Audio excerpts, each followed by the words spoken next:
Liver से जुड़ी जो बीमारियां होती हैं उस पर लगातार हर एपिसोड में हम चर्चा कर रहे हैं और आपको जानकारी दे रहे हैं, क्योंकि लीवर हमारे शरीर का महत्वपूर्ण हिस्सा है और लीवर फेल हो जाने पर जान को खतरा हो सकता है। इसलिए बेहतर है कि अपने लीवर की सेहत के प्रति आप सावधान रहें, जागरूक रहें। इसलिए लीवर से जुड़ी जितनी भी बीमारियां हैं हर एपिसोड में आपको जानकारी डॉक्टर प्रकाश दे रहे हैं।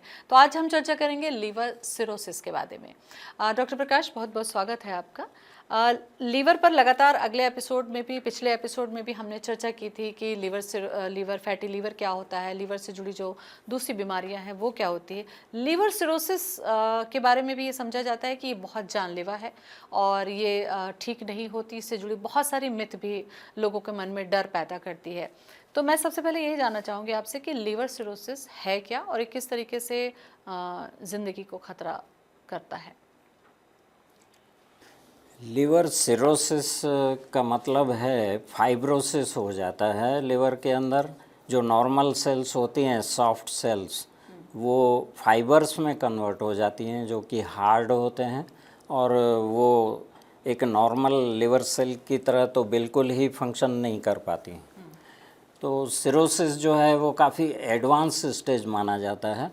अब सिरोसिस का कारण जो है वो क्या हो सकता है, तो कोई भी डिज़ीज़ लीवर की, जैसे कि शुरुआत करें तो फैट डिपोजिशन, तो फैटी लीवर, या फिर उससे आगे हेपेटाइटिस जो कि वायरल भी होते हैं, और उसके बाद कोई ड्रग का इंजरी हो लिवर में, या फिर अल्कोहलिक हेपेटाइटिस हुआ, उससे और आगे चल के फिर वो सिरोसिस हुआ, तो फाइब्रोसिस का स्टेज आ जाता है। वो सिरोसिस का स्टेज कहलाता है, और इसके लिए तो कोई भी ट्रीटमेंट नहीं है। जनरली लिवर ट्रांसप्लांट ही एडवाइस किया जाता है, और लिवर ट्रांसप्लांट के अपने लिमिटेशन हैं बहुत सारे। तो अच्छा, लीवर सिरोसिस जब होता है तो कौन सी ऐसी प्रॉब्लम्स होती हैं जिनको लेकर मरीज़ डॉक्टर के पास पहुंचता है, या उनको पहले से पता होता है कि ये गंभीर बीमारी है, या कोई सिम्टम्स आते हैं अचानक से? क्योंकि कोई भी बीमारी एक दिन में तो नहीं होती। क्या इसके सिम्टम्स पहले भी होते हैं? सिरोसिस स्टेज के तो पहले से सिम्टम्स आ जाते हैं, और पेशेंट को मालूम रहता है, डॉक्टर के थ्रू, कुछ इन्वेस्टिगेशंस के रिजल्ट्स के थ्रू मालूम रहता है कि मुझे लिवर सिरोसिस है, और उनके कंप्लेंट्स भी रहते हैं। जैसे जनरली सिरोसिस का स्टेज पहुंचने के बाद कुछ कॉम्प्लिकेटेड सिम्टम्स भी आते हैं, कॉम्प्लिकेशंस होते हैं, जैसे कि पेट में जो है वो पानी का भरना, तो उसको एसाइटिस कहा जाता है। या कभी जो ईसोफेगस और स्टमक का जंक्शन होता है, हमारा जो फूड पाइप है, तो उस जंक्शन पे जो है वो पोर्टल हाइपरटेंशन के कारण पोर्टल वेन में प्रेशर बढ़ता है, क्योंकि पोर्टल वेन का ब्लड जो है पूरा पास होके और आगे जाना है, तो उसमें रुकावट होती है, तो पोर्टल ब्लड प्रेशर बढ़ता है। तो उसके कारण जो है ईसोफेजियल हेमरेजेस होते हैं, तो ब्लड वहाँ से लीक होता है। तो इस तरह का कभी कंप्लेन मिल सकता है कि खून का उल्टी हुआ, या फिर खून आता है कफ के साथ। इस तरह के कॉम्प्लिकेशंस के जो हैं वो पिक्चर देखने को मिल सकते हैं। अच्छा, लीवर सिरोसिस पर जब हम पढ़ रहे थे, चर्चा कर रहे थे, तो एक चीज़ जो मेजॉरिटी में आई डॉक्टर प्रकाश, वो ये थी कि शराब पीने वालों में मेजॉरिटी में हमने देखा कि लीवर सिरोसिस होते हैं। लेकिन कुछ एक केसेस ऐसे भी हैं जिनमें वो अल्कोहलिक नहीं थे, बावजूद उसके उनको सिरोसिस हुआ। तो अनुपात तो कम है, लेकिन शराब का जिक्र मैं ज़रूर करूँगी, क्योंकि बहुत सारे लोग हैं जो अनजाने में ही सही, शौक़ के लिए, सही आदतों के चलते शराब का सेवन करते हैं। उनको कितना ख़तरा होता है इस जानलेवा बीमारी सिरोसिस का? इसमें बहुत सवाल आपका जो है वो बहुत ही अच्छा है और यूज़फुल है, तो उसका मैं आपको फ्रैंक जो है वो रिप्लाई दूंगा। वो ये है कि जनरली ऐसा कंसेप्ट है कि बहुत सारे लोगों में कारण जो है वो अल्कोहल होता है, लेकिन मैं आपको बताऊं हार्डली वो 20% से ज़्यादा नहीं होता है, अच्छा। हार्डली 20% में होता है, जो कि मैंने अपने लिवर के 15 साल के प्रैक्टिस में देखा है। तो वो तो 20% ही होता है। और बाकी तो 80? बाकी जो हैं कारण वो इन्फेक्शंस हैं अच्छा। और अपना लाइफस्टाइल चेंजेस और हमारा बॉडी का मेटाबॉलिज्म फॉल्टी, डायबिटीज़ हो, ब्लड प्रेशर हो, तो ये सब कंट्रीब्यूट करते हैं उसमें। एक अकेला अल्कोहल नहीं है। लेकिन दूसरी ध्यान देने लायक बात यह है कि जिसमें अल्कोहलिक सिरोसिस है तो उसका ट्रीटमेंट जो है, उस सिरोसिस का ट्रीटमेंट बहुत डिफ़िकल्ट होता है कंपेयर टू अदर। हाँ, तो इतना है ज़रूर, ये सब फैक्ट है। अच्छा, लिवर सिरोसिस होने के बाद जैसा कि आपने कहा कि आसानी से ये ठीक नहीं होता, बाकी जानलेवा ही बीमारी होती है, तो क्या लिवर ट्रांसप्लांट ही एक माध्यम है, या आपको लगता है कि आपने अपने 25-30 साल के करियर में जो रिसर्च मेडिसिन के ज़रिए जो आप काम कर रहे हैं उसमें हमने सुना कि कई लोगों को ये क्योर भी हुआ है, तो क्या ये संभव है कि कुछ मेडिसिन जो है वो आयुर्वेद में इफ़ेक्टिव होती हैं इस बीमारी को क्योर करने के लिए? आप अब जो है मेरे हिसाब से करेक्ट पॉइंट पे अब पहुँचे हैं आप, तो उसका जवाब मैं देने के पोजीशन में हूँ। देखिए, लिवर ट्रांसप्लांट जो है वो लास्ट ऑप्शन माना जाता है और वो कोई अच्छा आसान भी नहीं है। आसान भी नहीं है, अच्छा ऑप्शन भी नहीं है, क्योंकि कॉस्ट तो उसकी बहुत ही ज़्यादा है, 1 करोड़ से भी ज़्यादा खर्च होता है। और उसके बाद भी लाइफस्टाइल जो है आदमी की वो अच्छी नहीं रहती है और लगभग महीने की 30,000 की दवाएं, इंडिया की बात कर रहा हूँ, तो हर महीने खानी पड़ती हैं पेशेंट को, क्योंकि वो जो ऑपरेशन के बाद भी? ऑपरेशन के बाद भी, क्योंकि वो ग्राफ्ट जो डॉक्टर ने लगाया उसको बॉडी रिजेक्ट ना करे, उसके लिए वो इम्यूनोसप्रेसेंट दवाएं बोलते हैं, वो खानी पड़ती हैं। तो कुल मिला के आप सोचिए कि जो सर्जरी का खर्च है और बाद में जो होता है खर्च, वो एक मिडिल क्लास फैमिली भी बेयर नहीं कर सकता। और कोई लाइफ एक्सपेक्टेंसी ज़्यादा नहीं रहती है ये सर्जरी के बाद। किडनी के ट्रांसप्लांट में जो है वो काफ़ी समय मिलता है, लाइफ मिल जाती है पेशेंट को, लेकिन लिवर ट्रांसप्लांट में ऐसा नहीं है, उतना नहीं मिलता है कुछ भी। तो बाकी रहा फिर तो उसका क्या है उपाय, ये आपका सवाल है। और उसके लिए दवाएं तो आयुर्वेदिक में भी नहीं है, कहीं भी नहीं है, लेकिन फॉर्चुनेटली बोलिए कि मैंने जो कुछ वर्क किया है वो इम्यूनोमॉड्यूलेटिंग ड्रग्स पे किया है, जो कि इम्यून सिस्टम को मॉड्यूलेट करते हैं। स्ट्रॉन्ग तो उसको बोलेंगे इम्यूनो स्टिमुलेंट, तो वो स्ट्रॉन्ग किया।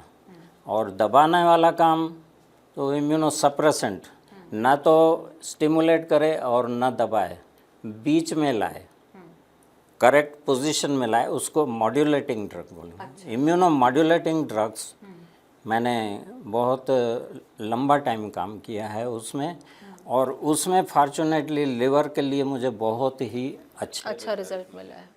कुछ दिन पहले आपने बताया भी था डॉक्टर साहब कि 4-5 पेशेंट आपके पास ऐसे भी पहुंचे थे जिनको डॉक्टर ने लगभग जवाब दे दिया था, क्योंकि ट्रांसप्लांट ही एक ऑप्शन कहा था, लेकिन वो क्योर हुए, उन्होंने अपनी खुशी जाहिर की, आपसे मुलाकात की, आपका धन्यवाद दिया।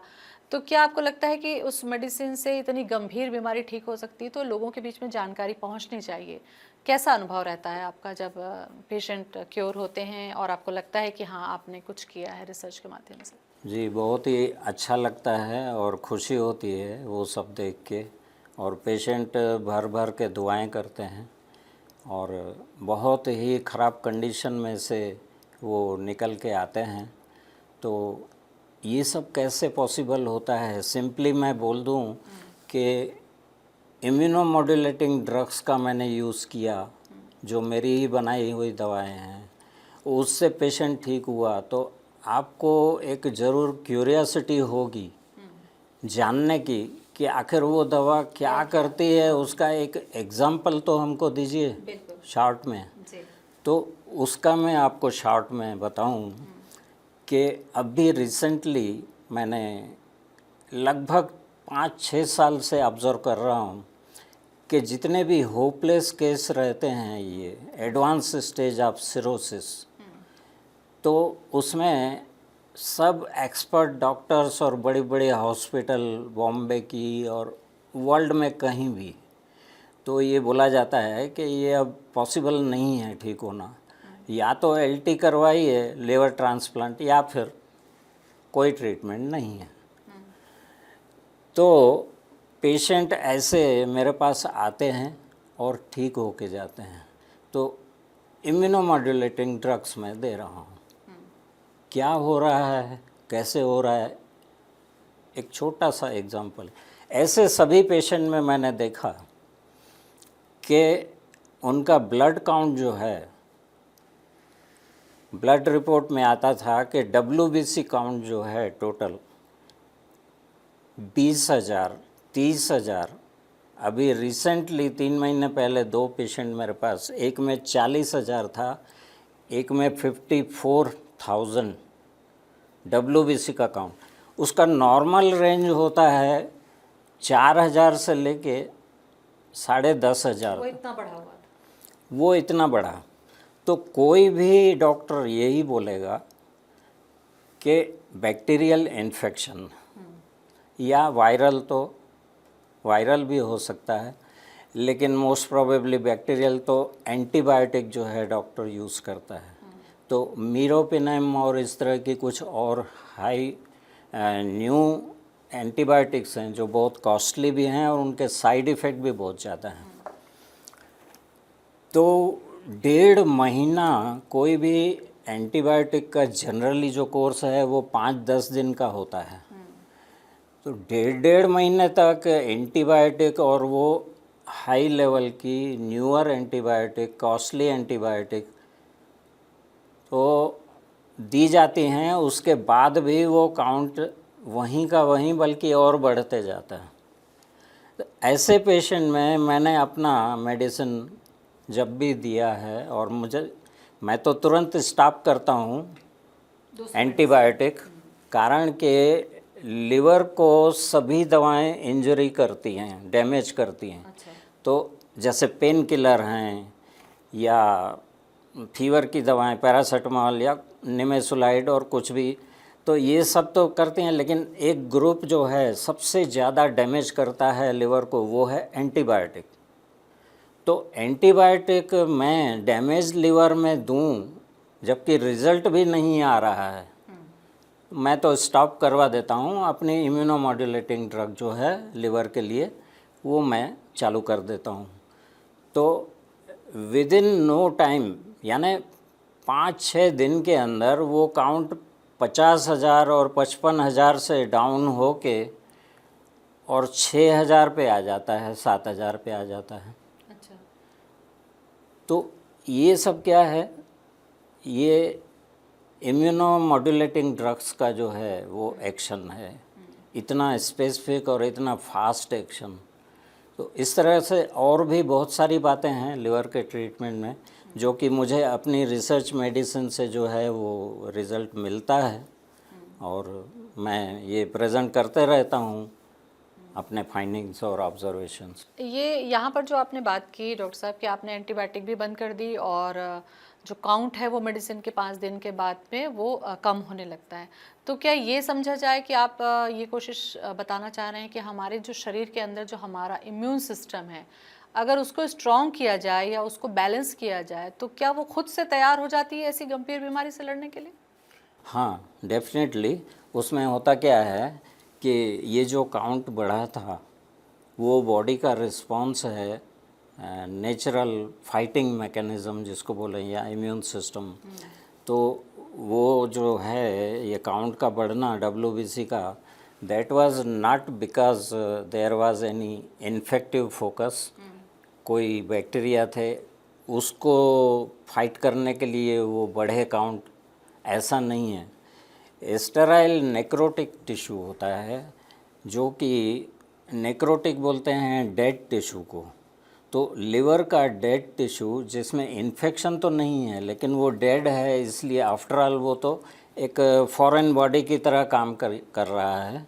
तो उसको निपटने के लिए जो है हमारा इम्यून सिस्टम वो वाइट सेल्स का काउंट बढ़ा, तो उसको कम करने के लिए हमारी मेडिसिन जो है वो इम्यून के जो सिस्टम के सेल्स होते हैं उनको एक्टिवेट करती है ये मेडिसिन, और वो इस प्रॉब्लम को जो है वो टैकल कर लेता है। इसीलिए मैंने आपसे ये सवाल पूछा था डॉक्टर प्रकाश, क्योंकि सामान्य जो भाषा है वो यही होती है कि हमारी जो रोग प्रतिरोधक शक्ति होती है वो अगर ताकतवर रहती है तो कई बार हमारे शरीर में छोटी मोटी बीमारियां आती हैं और चली जाती हैं।